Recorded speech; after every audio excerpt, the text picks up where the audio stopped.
Hey everybody, this is Al Nash from the Direction You Empowerment Dynasty, and you're listening to the Unapologetic Woman Podcast, the show for female leaders who love to live their legacies unleashed, unlimited, and unafraid. If this is a community you would like to be a part of, visit directionu.co/unapologetic. Today, we're talking about owning our choices with Stephanie McLaughlin.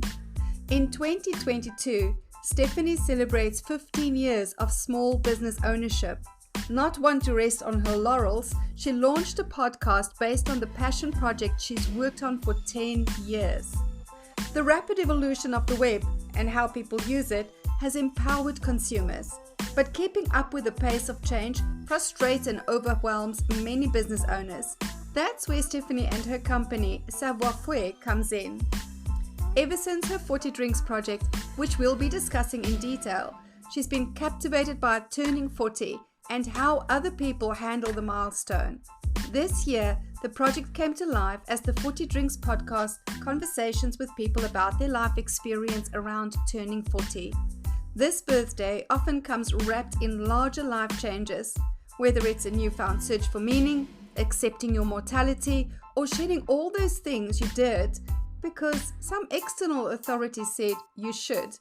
Stephanie lives in Manchester with her husband Patrick and a rambunctious black cat named Quinn. Professionally, she's confident and optimistic.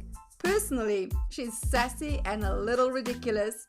Thanks so much for joining us. This is my dear friend, Stephanie McLaughlin. You ready? I'm as ready as I'll be. I'm going to leave that in just because of your voice. You sounded a little like Jessica from Roger Rabbit. And now I feel like I have to do the entire podcast in this voice, which would be We'll both be nice and breathy. Ooh. Hey, Steve. Well, hello, Al. I mean, you said you wanted to be playful, so let's just go. Because here's the thing. In your presence, I feel like such a numbnut because you inspired me to do podcasts because I was a guest on yours and I was like, oh my God, this is so elegant and so well put together and so easy. I'm going to do this too because Stephanie was just fabulous and it was such an amazing experience for me to have. And so now I feel like I'm the kindergarten, like little student sitting here going, oh, teacher, will you come and be on my show, please? And you said yes, which was like, yay. Well, first of all, I'm amazed and humbled and honored for you to say all those things. And second of all, if you're the kindergartner, I'm the second grader. I mean, I'm only 2 steps ahead of you. Which is so much more fun because it means there's like no pressure on us getting this right. Right. Which is, so how I'm ready to live life. I don't know about you. So let's delve in for the beautiful women who are listening, because otherwise we'll just end up with shenanigans and fuckery the whole day. Right. What does it mean for you to be unapologetic? That's a great question. It just means owning who you are and what you want and what you do and all the choices you make. Just owning them. That's the simplest definition that I can come up with. Owning your choices. I think you're the first person who said that. And I love that because I was walking this morning and I was thinking, if only people owned their choices without attachment to the outcome. You've just made a choice. It's this big, beautiful game called life. We're all experimenting along the way. We make a choice. We see what the outcome is. Some of the outcomes are sucky. Make a different choice. And then some of the outcomes are fabulous. So we get to choose that again. Absolutely. Yeah, they're not all great choices. But at the end of the day, you're an adult and they're yours and you made them. Nobody had a gun to your head. So, I made a really bad choice just last week and had to live with the outcome of it. And, it's a silly thing, but it was a bad choice. And I probably knew that it was a bad choice, but I was in a weak moment. I was feeling a little, I don't know if it was sorry for myself or tired or something. And I made this choice and, oh boy. Yeah. Are we Good going to stuff. go there? Because I know I want to know what the choice Oh, was, and I'm sure that oh yeah. everybody else is sitting on the edge of their seat. How bad Yeah. was it? Give us Oh, the juicy details. I poisoned myself. Yeah. So I am, I manage a chronic illness. I have chronic Lyme disease. And as part of that, there's all kinds of bits and pieces that go along with that. But one of the things is I'm on a pretty significantly restricted diet and have been for over 5 years now. And it's not necessarily that the diet has to do with the Lyme. It's more that, there are different things in our diets that treat us differently, that cause inflammation, that, we might have intolerances to, whatever. And I'm just taking that variable off the table. So I adhere to this really restricted diet, and that's fine. A couple of months ago, we went on vacation. And while we were on vacation, I ate some stuff that was sort of outside my normal runway, and I did great. And I was like, oh, this is exciting. It's been long enough that, maybe I can step off the path a couple, here and there. Well, last week, it was, I don't know, 8 o'clock at night, and I was sitting home and I had eaten dinner and my husband was out, and I just wanted something sweet. I have such a sweet tooth. And so I love dessert.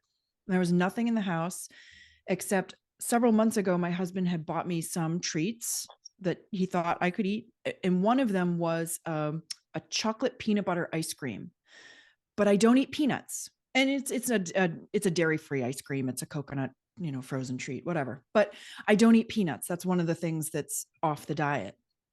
But I thought, and I knew it had been sitting in there for months because I hadn't eaten it because I don't eat peanuts.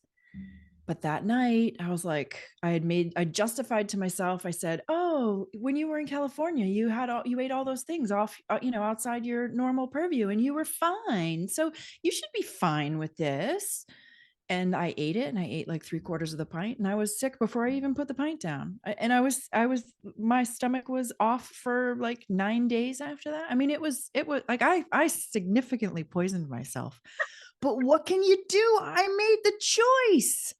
Well, can I just kiss my body?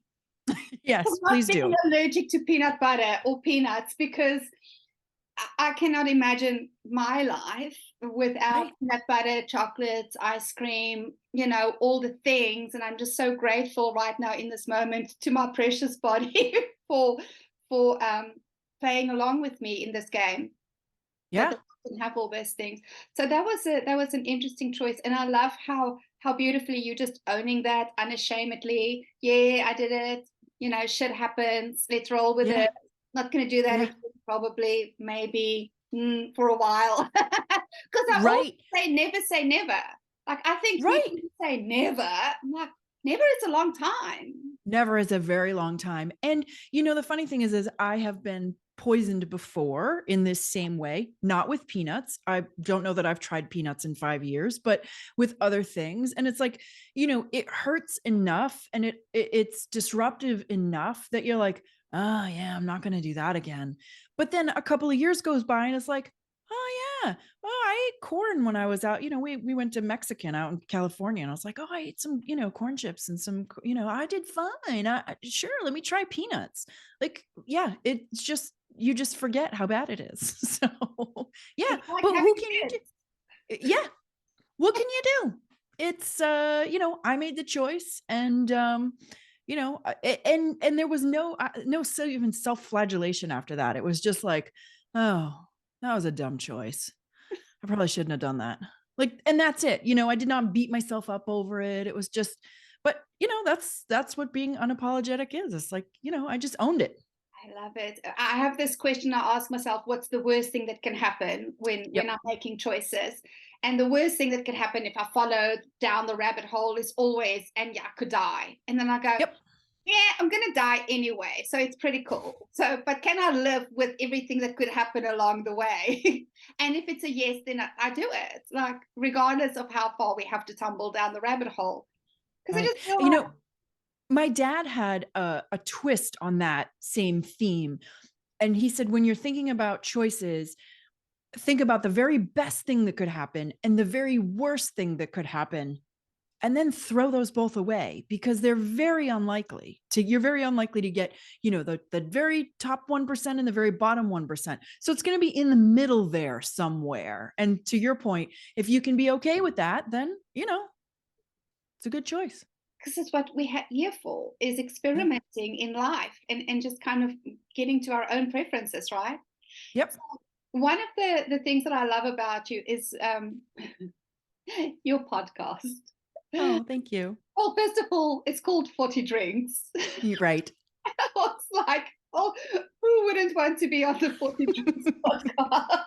And it sounds better than, 40 drinks. We didn't sit and have 40 drinks during the podcast interview. No. But can you tell the ladies a little bit about the 40 Drinks project and how it turned into a podcast? Yeah. Yeah. So it really did start with 40 drinks. When I turned 40, I was in a place in my life that I was not interested in having a big party to celebrate. And now I'm a Leo, I'm an extrovert, I'm all the things that say like party, spotlight. Yes. And today I would choose the party and the spotlight. But where I was at that point in my life, it just wasn't the right fit. It felt icky. So I thought, well, what else can I do to celebrate my 40th birthday? And I came upon the idea of having 40 drinks with 40 people in 40 different places. And each one of those drinks was going to have some connection to either my friend or the relationship we had. So one great example is my younger brother, his best friend was sort of always around growing up. And I didn't find out until I was in my late 20s that apparently when he was a kid, he had a big crush on me. So we had a drink together, and our drink was called the Grape Crush. So those kinds of things. I had a drink with a girl who was one of my best friends in high school, and we had something called the naughty school girl. So, so just kind of, trying to figure out the theme of our relationship and finding a drink to go with it. So that was fun. But also because it was going to be 40 drinks, it was going to extend my birthday for a long time. So, which I thought was just ridiculous and fabulous. And I thought, well, okay, so who am I going to have a drink with? And I went and I went back to grammar school. I went back to high school. I went back to college. People I worked with. I had a drink with an old boyfriend.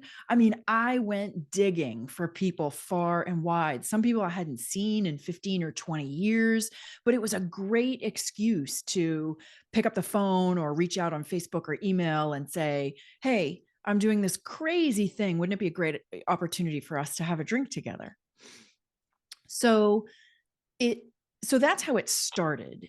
And because I own a marketing firm, for my day job, we put up a little website, and I wrote blog posts about each visit and each drink and each relationship, and sort of, that was kind of my plan. And what ended up happening, which I didn't know or expect at all, was that the project, which took about a year, completely changed my life. And if I had set out to change my life, I probably wouldn't have done it. It would have felt like too much work. But because it was wrapped in this, blanket of silliness and outrageousness, it really resonated with me. And the thing that happened was that, sure, I had a drink with each person, but I mostly had visits. Right. And if I had done the big party, I wouldn't have had the opportunity, even if all these people had been invited, I wouldn't have had the opportunity to have the conversations I had with them, to spend the time that I spent with them. So for different people and different drinks, things bubbled up that maybe I didn't know or hadn't remembered or just, never would have crossed my mind. People reflected back to me on who they saw me as, whether it was current or, back when we, spent time together. And some of those things really started shaking the foundation of who I thought I was. Um, so at the end of the year, my life was profoundly different than it had been at the beginning of the year. And then for a couple of years afterwards, as I got more and more distance from it, it's almost like seeing a landscape, right? Like up close, it's like, oh, there's a flower and some grass and a bush. And as you back up, it's like, oh no, wait, there's a bigger picture that's sort of emerging. And that kind of happened for a couple of years. I mean, I knew, when I turned 41 that things were different, but when I was 42 and 43 and 44 and 45, I was like, oh, you kind of like see those ripples and the bigger picture. And it really did profoundly change my life. I love this so much. One of the things that I am understanding that's happening in the world is people are so distracted with everything that's coming at them that they very rarely take the time to have a look at their personalized life experiences and who they have become through the life that they have lived, and taking the time to harvest that wisdom and then sharing that with the world, well, with whoever is actually wanting to hear the wisdom. And most people probably don't want wisdom, they want information at the moment. But how amazing to have had that feedback, first of all, from people who have personal experience of you, to understand that a lot of the times we're so distracted that we are disconnected with who we are showing up as in the world. And we either diminish that or we make it way grander within ourselves than what we allow everybody else to experience of us. Which was it the case for you? Did you minimize who you were, or did you grandiose who you were? No, for me, there are two great stories of me minimizing who I was. The first one is I had a drink with two girls who were my best friends in grammar school. And we, in our conversation, one of the girls lived up the street from me, and she moved into town the summer before we went into fourth grade. And she reminded me that I don't know how in fourth grade, you're like 9 years old, right? I don't know how a fourth grader figures out like town gossip, but I had heard that there was a family that moved in up the street that had little girls, and I had two younger brothers, and then the houses near us, they were all little boys. And so it was a lot of boy energy. Mm-hmm. So one day I put my dog on a leash and sort of, created this farce of taking the dog for a walk. And I walked up the street and to this house and basically like loitered out in front of the driveway until an adult saw me and sort of sent the girls out. And so they came out and said hello. And so my friend Ginny reminded me of this story, which I had long forgotten. But as I drove home that night, there was something about it that was sort of not sitting right in my head. So I got home and I went to Google Maps and mapped it out. And her house was 1.5 miles from mine. 1.5 miles. I was 9 years old. And I created this ruse to go make a friend. And so at that time, I knew that in my 20s and my 30s, I was pretty bold. I was pretty adventurous. I was, kind of outrageous. I had no idea it was that innate in me. I had no idea it went back that far. It was so true to who I am. And so that was one of the ones that just sort of like threw a bunch of cold water on my face and sort of woke me up to say, oh, no, this isn't something you consciously do. This isn't something you try for. This is actually who you are, Stephanie. You are bold. You are adventurous. You are a little ridiculous all the time. So that was the number one story. And the second story was when I was in college, I hung out with this group of guys. And whenever we were together, whenever they decided, they were going to go out, I was always invited. So whether it was, a boys' night out, or there were no girls allowed, or no girlfriends, or whatever, I was always still along. And so I got it in my head while I was in college that I was one of the guys.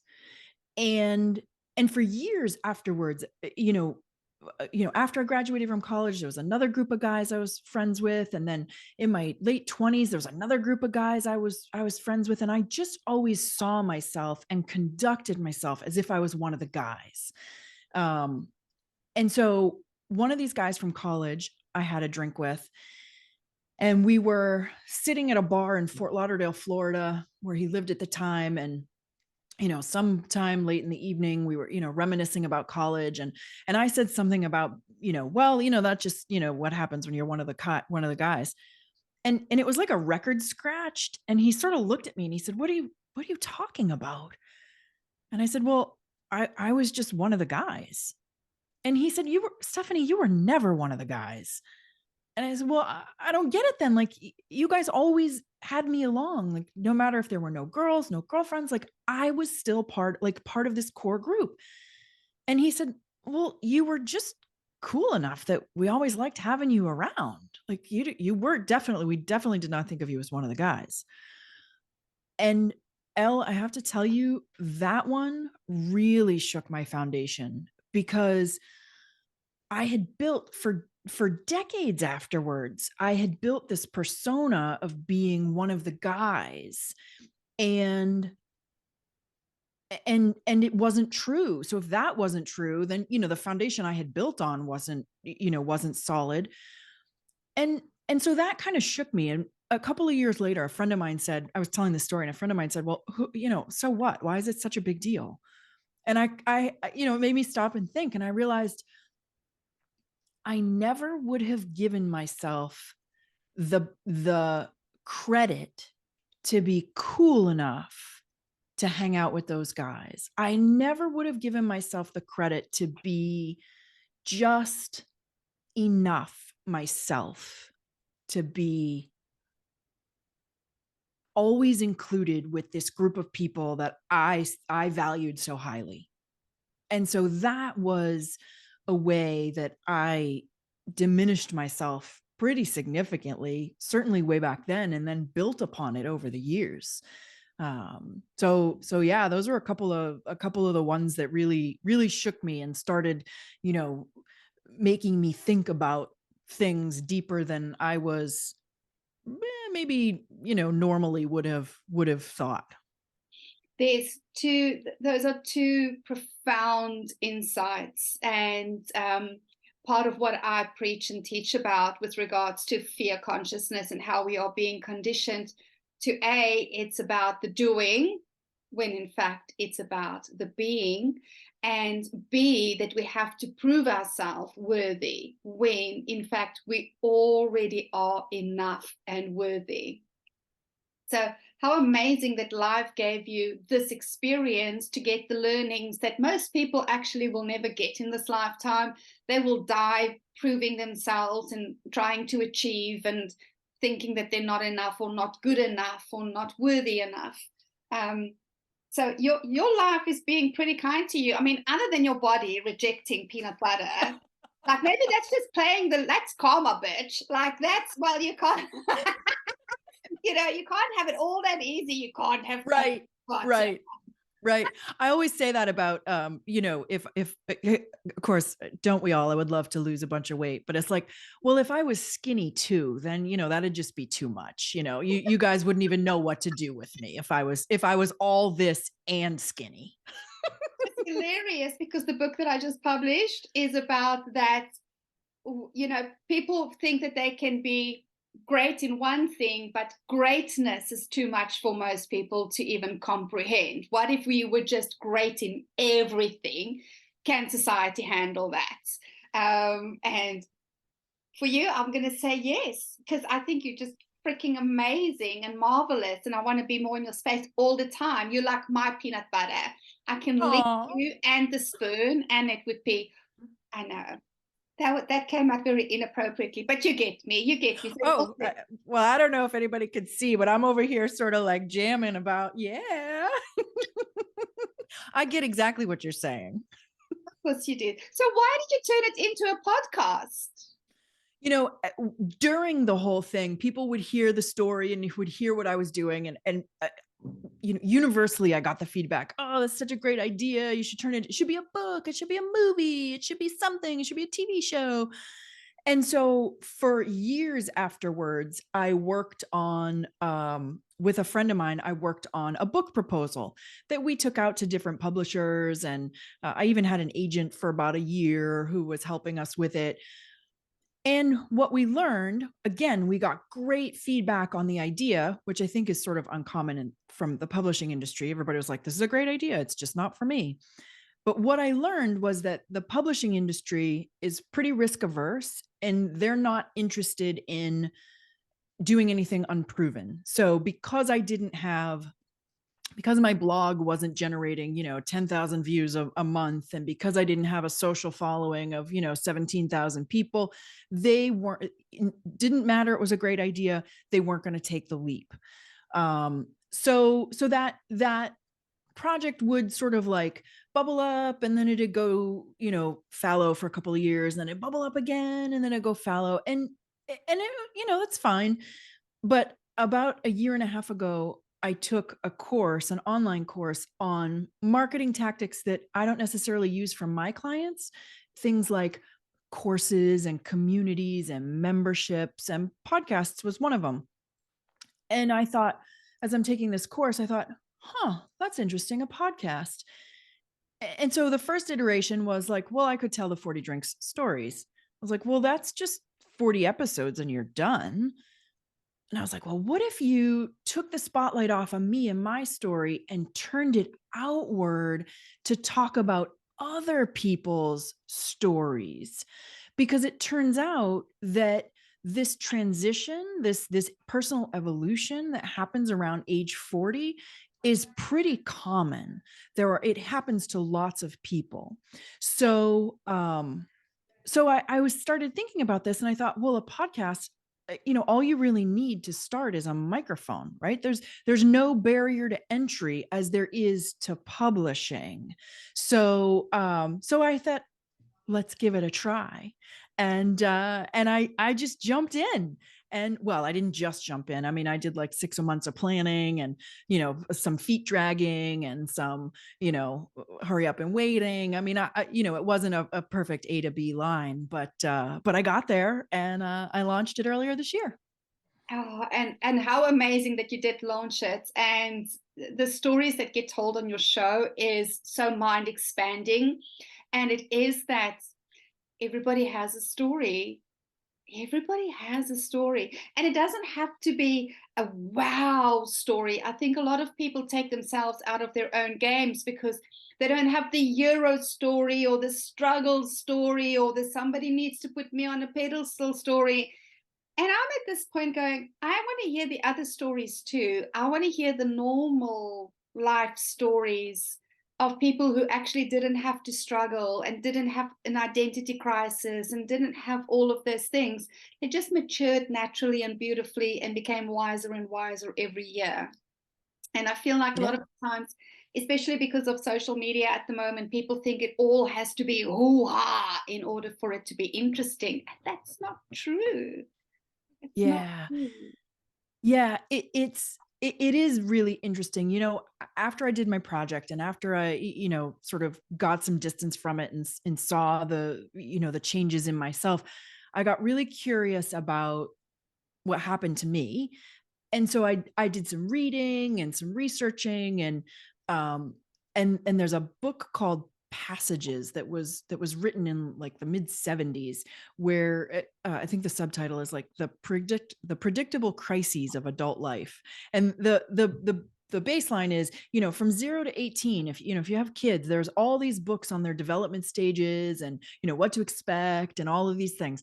And then once you turn 18, you're out, there's no more. And so this woman, and I forget her name off the top of my head, she wrote this book, and there is this great section about the decade between 35 and 45 and how many of us have this transition around age 40 at some point during this decade. And so that kind of got me thinking about, again, it's not just me. So what are some of the other stories? So now I call them the 40 stories. And that's what I do each week on the podcast is talk to somebody about their 40 story, much like I talked to you about yours. Yeah. And now that I've gone to the 50s, I'm like, oh, wow, this is getting better and better and juicier and juicier. And now we actually really start sharing wisdom with people again. I believe that the age of wisdom is coming back. We lost it there for a little bit. We put youth on a pedestal, and I think more and more people are going, oh, no, actually, we still need the old folks around. And they're taking names and kicking ass and looking fabulous doing it as well. Just saying, because we do. We're not looking like retirement folks because we're not retiring. And that Right. is amazing. How do you see this podcast as an unapologetic expression of Stephanie? Oh, I think becoming unapologetic is part and parcel of that transition after age 40. I think, when you don't care as much about what other people think, you don't have to apologize as much. So I think it's interesting, the dovetail between the themes that you're talking about and the themes that I'm talking about. I mean, they really do, tie in so nicely together because, and it's interesting. I was thinking about when I was thinking about talking to you today. When you and I talked on my podcast, you talked about when you were in your 20s, you were kicking ass, you were taking names, everything was easy, you were ruling the world. And I just resonated with that so much because I felt the same. Like in my 20s, like I was just, a superstar, doing my own thing. And why is it when we're in our 20s and we think we rule the world, we still care so much about what other people think, right? It's like once you start digging into that, it's like, oh, those two things don't actually add up. So why is it that we have to wait until we're like 40 to get that, to sort of cross that line where we care so little about what other people think?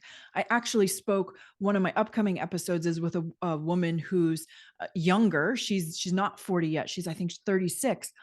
And in our conversation, she's already thinking about turning 40 and, and we were talking about that, but she was also saying, like, how do you get to that point where you don't care? And that's it's one of the things I'm digging for amidst these conversations, is one of the things I'm really trying to figure out. I haven't quite learned that yet. Why is it takes until we're, somewhere around 40? It's not, the clock doesn't strike 12 and you don't care anymore, but it's in that general area, that 35 to 45. Why is it that it takes that long for us to stop caring what other people think?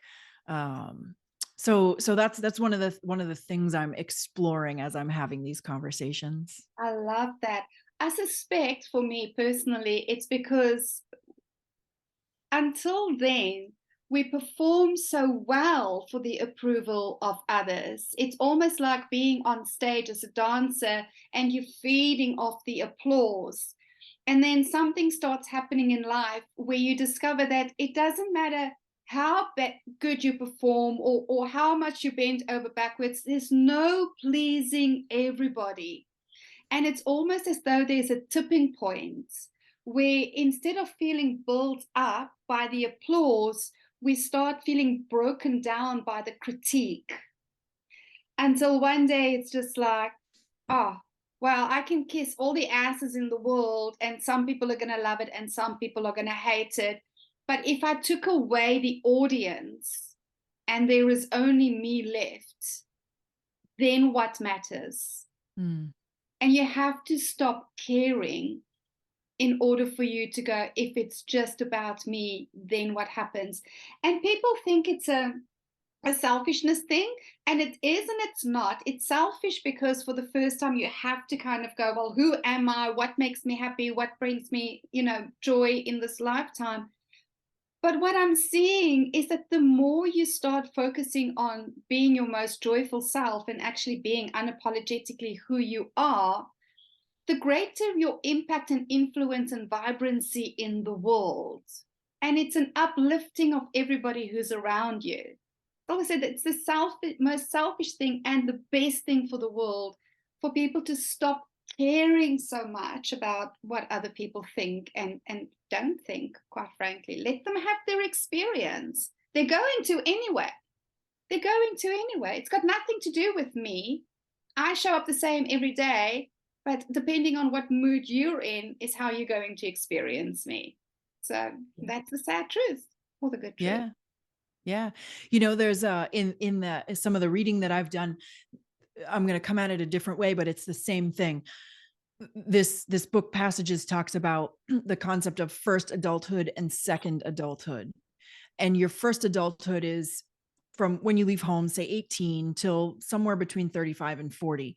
And during that period, you're making decisions and choices based on pleasing some external authority, and not even pleasing, but based on what an external authority tells you is the best choice or you should do, right? And many times those people want the best for us. They could be our parents, our mentors, our teachers, our bosses. They may want the best for us. And so they're not only not dictating, but they're making suggestions that feel really powerful because we put so much stock in their authority and we want to please them. And then sometime between that 35 and 45 stage, we move into our second adulthood. And that's when we start trusting in our own experience, in our own authority, and making decisions that are really more about what works for us and what we truly know suits ourselves and our lives than what somebody else tells us we should.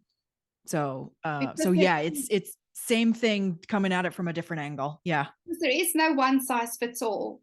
Yep. And even experts in the field, they can only share their perspective, their beliefs, the evidence that they're creating based on their own internal dialogue. Yeah. And yes, it will work for them and everybody who takes on the same belief as them. But if it's not your belief, you're not going to get the same results. I don't care who that expert is. And It's almost coming to a place of peace with that. And then you have to learn to trust yourself again. You have to learn to trust your choices and your emotions and your mind and everything. It's a reclamation of self is what I've come to understand it to be. And in that reclamation of self, it is that relationship with self. Yeah. And another thing, one of the conversations I had, my friend Eric, we talked about, why is it that, when our parents and our teachers, are talking about things we should do, they want they want the best for us. And yet their perspective is different because they went through that juncture point some amount of time ago. So for example, when, my parents were giving me advice as an 18 or 22 or 24-year-old, when they were 18 or 22 or 24 years old, it was 20 years before that. My parents were very young. So it was 20 years before I did. So, what worked for them wasn't going to work for me because times had changed. And I think that may be even truer now because things are, one of the things that I talk about in marketing is the speed of change and how, starting, at the turn of the last century, things are just getting faster and faster and faster. And so what worked for me, even if you're 5 years behind me, is probably not going to work for you. And so that, those external authorities, I'm also curious to see, like will Gen Z, will it be the same for them? They're growing up now, when you and I were in our early 20s, we worked for a company, we worked for the man, we got in on the bottom rung and we behaved ourselves and we climbed the rungs and, that was what we did. And at some point when we were young, it started changing. I remember, my dad, he worked for one company for like 25 years, and he was sort of anticipating that I would do the same. And I kind of did too when I first got out of college, but then it became clear, oh no, that's not going to happen. Now you have to jump around to, create the career path and the career momentum. Well, that doesn't even exist anymore. Now you've got all these young people who are doing their own thing, who are, whether it's the gig economy or their own, their own businesses. Or so is the external authority even going to exist in another generation or two? It's so interesting to think about. Oh my goodness. Right? That's a whole new conversation for itself. I know. I'm sorry. I went sideways. Oh, as we always do. And that's why I'm like, these times are just not enough. No, and we have to start wrapping it up. So here's my question to you, because we're going to put all your contact details down below. Okay.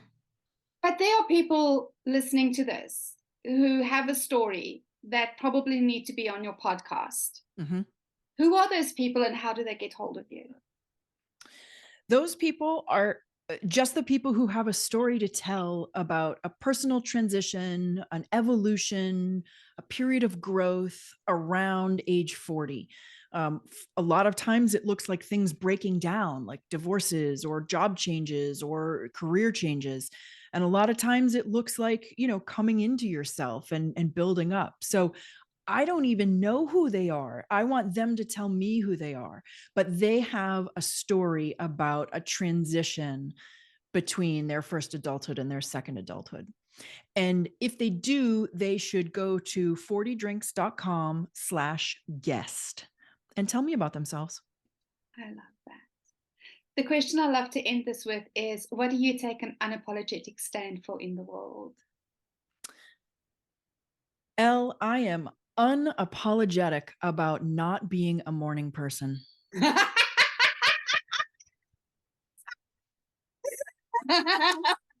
I saw a meme recently that said, we've given morning people too much power.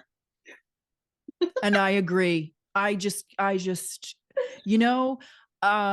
even, I've got, my brother will needle me about like, oh, you're not at work yet. It's 10:30. Nope, I'm not, but I'm going to be there till 7:00 tonight. What are you going to be doing? I've finally become unapologetic that the best hours of the day for me are between 2 and 6 or 7.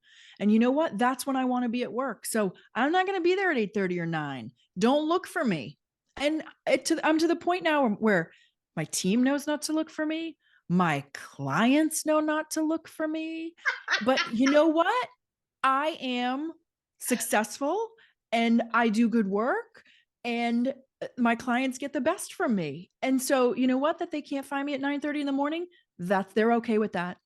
And I am too. If any of my clients from 5 years or 10 years ago are listening to the show and they go like, what? I'm going to applaud you, because I am a morning person and I was on the 5 a.m. bandwagon preaching and teaching that everybody should be up at 5 a.m. That's the time for winners. Well, eating humble pie, well, that's bullshit. Like, everybody is different. And just because 5 a.m. works for me does not mean it has to work for you. And so thank you for taking an unapologetic stand for that.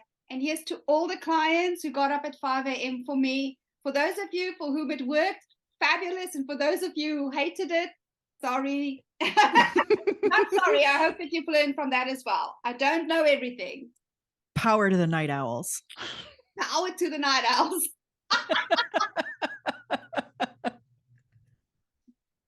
Stephanie, my idol, how would you finish the show today? So I'm going to shut up and let you take this out.